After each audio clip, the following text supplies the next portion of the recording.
गरीब की हो। फाल्गुन का महीना शुरू हो चुका था। हल्की ठंड कम होने लगी थी और हवा में बसंत की खुशबू घुल गई थी। पेड़ों पर नए पत्ते आ रहे थे, खेतों में सरसों पीली चमक रही थी और गांव में हर तरफ एक ही चर्चा थी, होली आने वाली है।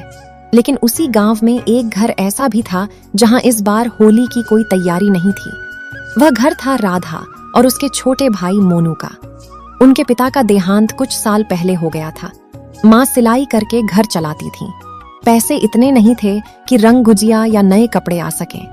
गांव के बच्चे रोज रंग गुलाल खरीद रहे थे, पिचकारी ला रहे थे, लेकिन मोनू चुपचाप खिड़की से सब देखता रहता।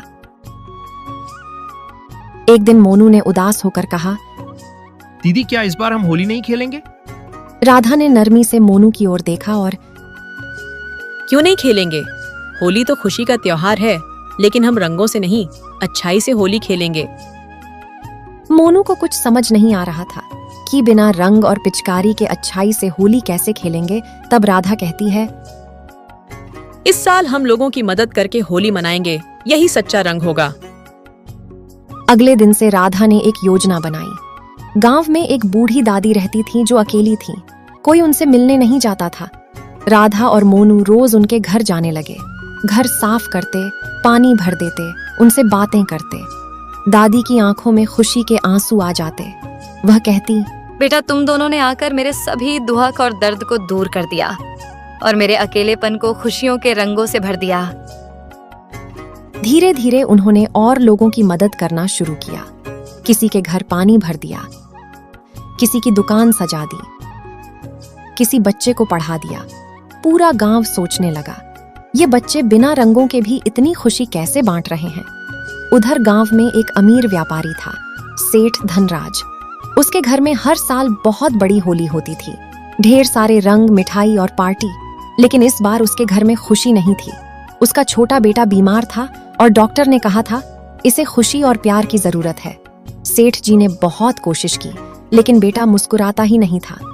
एक दिन मोनू और राधा वहां पहुंचे। उन्होंने सेठ जी से कहा, सेठ जी क्या हम आपके बेटे से मिल सकते हैं? पहले तो सेठ जी ने मना किया, लेकिन फिर मान गए। राधा और मोनू कमरे में गए। उन्होंने कोई रंग नहीं लगाया, बस बच्चे के साथ बैठकर कहानियां सुनाने लगे, हंसाने लगे। जब सेठ का बच्चा पहली बार हंसा, सेठ जी यह सब देख रहे थे। उनकी आंखें भर आईं। उन्होंने सोचा, इतनी गरीबी में भी यह बच्चे दूसरों को खुशी दे रहे हैं और मेरे पास धन दौलत रुपया पैसा सब कुछ होते हुए भी मैं खुश नहीं हूं। होली से एक दिन पहले सेठ जी पूरे गांव में घूमे। होली वाले दिन उन्होंने गांव के हर घर में रंग, मिठाई और कपड़े के लिए पैसे बांटे। राधा और मोनू के घर भी आए। सेठ जी ने कहा, तुम दोनों ने मुझे सिखाया कि होली सिर्फ रंगों से नहीं, दिल से खेली जाती है। ये तुम्हारे लिए नहीं, तुम्हारी अच्छाई के लिए है। होली की सुबह पूरे गांव में ढोल बजने लगे। सबने मिलकर रंगों की होली शुरू की। सबसे पहले सेठ जी ने राधा और मोनू को गुलाल लगाया और कहा, तुम दोनों इस गांव के सच्चे रंग हो। पूरा गांव एक साथ खेला। कोई अमीर गरीब नहीं रहा, कोई छोटा बड़ा नहीं रहा, बस हंसी प्यार और अपनापन था। दीदी इस साल की हमारी होली सबसे अच्छी रही ना? क्योंकि इस बार हम लोगों ने रंग से होली नहीं खेला है, बल्कि लोगों के दिलों में भी रंग भरा है। तभी मंदिर से घंटी बजी।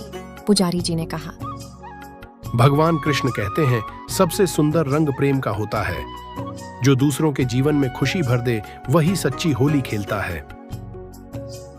सूरज ढलने लगा, लेकिन गांव में खुशियों के रंग और गहरे हो गए। राधा और मोनू ने आसमान की तरफ देखा और मन ही मन कहा, भगवान हमें हमेशा ऐसा ही दिल देना जो दूसरों को खुश कर सके।